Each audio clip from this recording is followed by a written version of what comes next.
دانائے سبل ختم رسول مولائے کل جس نے وہ بار راہ کو بخشا، فروغ وادی سینہ نگاہ عشق و مستی میں وہی اول، شکریہ ناصر بھائی، بہت شکریہ، وہی اول وہی آخر وہی قرآن وہی فرقان وہی یاسین وہی طٰہٰ۔ اور حضرت اقبال نے ہی کہا تھا کہ کی محمد سے وفا تو نے تو ہم تیرے ہیں، یہ جہاں چیز ہے کیا لوح و قلم تیرے ہیں۔ میرا تعارف تو کروا دیا، تو میں اب چاہوں گا کہ میں آپ لوگوں سے اس شخصیت کا تعارف کرا دوں کہ جس شخصیت کی خدمات میں ہر پروگرام میں بتانا اپنے لیے اعزاز سمجھتا ہوں، ورنہ الحمدللہ میں ہمیشہ اس سے اجتناب کرتا ہوں کسی کا تعارف کرانے سے، لیکن یہ ایسی شخصیت ہے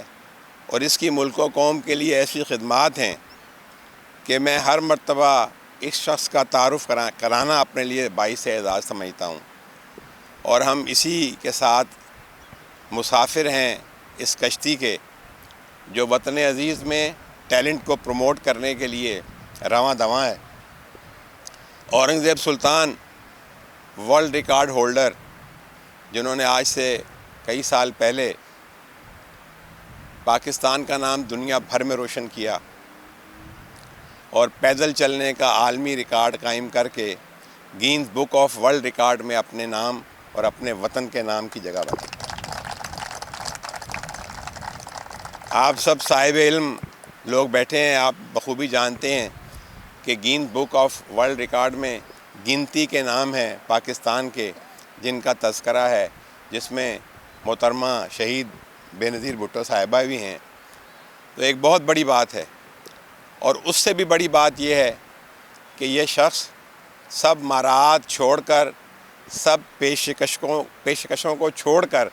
واپس پاکستان آ گیا، اور پاکستان آنے کے بعد اس نے اپنی زندگی آج تک پاکستان کے لوگوں کے لیے، پاکستانی قوم کے لیے، اور خاص کر ان نوجوانوں کے لیے کہ جن کے پاس وسائل نہیں ہیں، جن کے پاس طاقت نہیں ہے، جن کے پاس سرمایہ نہیں ہے، ان کے ٹیلنٹ کو پروموٹ کرنے کے لیے وقف کر دی۔ آپ کو یہ بھی یاد دلانا چاہوں گا کہ اس عظیم شخصیت کو اس وقت کے جو صدر تھے، جو غالباً پرویز مشرف صاحب تھے، انہوں نے 1 کروڑ روپے کی اس وقت کی گرانٹ کا ان کے لیے اعلان کیا، اور اس وقت زلزلے کا اور کیفیت تھی پورے پاکستان میں، انہوں نے وہ تمام جو امداد تھی انہوں نے اور ان کی اہلیہ نے، اچھا ان کی اہلیہ کی بھی ایک تاریخ ہے۔ میں اکثر یہ جو نوجوان بیٹھے ہیں میں ان سے کہتا ہوں کہ میں نے ان پر ایک پروگرام کیا ہے ہمارے ایک اینکر نے، اور ان کا ایک انٹرویو بڑا تفصیلی، بڑا خوبصورت انٹرویو موجود ہے ہماری سائٹ پہ، تو کائنڈلی آپ ضرور دیکھیے گا۔ اس میں ہم نے اس شخصیت کی زندگی کے تمام جو مراحل گزرے ہیں ان کا احاطہ کرنے کی کوشش کی ہے۔ تو ان کی اہلیہ کی بھی بہت بڑی قربانیاں ہیں پاکستان کے لیے، حالانکہ وہ ایک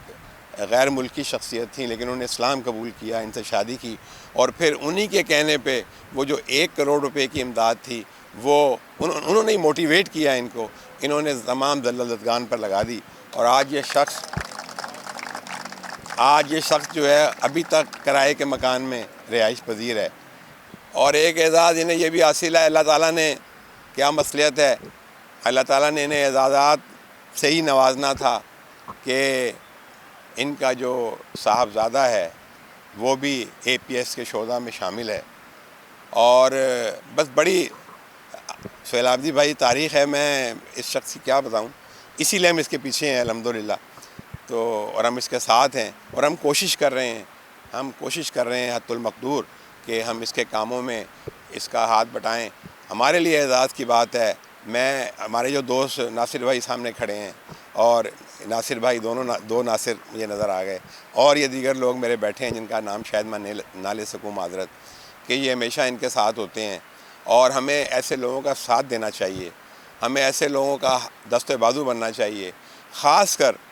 میں اپنے میڈیا کے لوگوں سے کہ جو کمرشلائزیشن کے پیچھے اور پیسے کے پیچھے پاگل ہوئے پڑے ہیں، اور کوئی صحافت ہی نہیں رہ گئی۔ الحمدللہ مجھے یہ اعزاز بھی حاصل ہے کہ میں اس وقت پاکستان ٹیلی ویژن کے ساتھ اور چائنا کے سی پیک پہ CEN کے ساتھ جو ہے میرا ایک جوائنٹ وینچر بھی الحمدللہ چل رہا ہے، میں کر رہا ہوں. تو اس پہ ہم کئی ڈاکومنٹریز پہ کام کر رہے ہیں. ایک دو ڈاکومنٹریز ہماری PTV پہ الحمدللہ آن ایئر بھی ہو چکی ہیں فشریز کے حوالے سے. آج کل ہم ایگریکلچر پہ کام کر رہے ہیں. تو میری میڈیا کے دوستوں سے بھی اگر وہ سن رہے ہیں تو یہ اپیل ہے کہ ضرور ساتھ دیں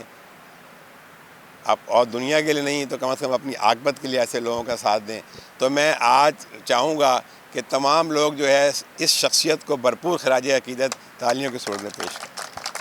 بہت شکریہ.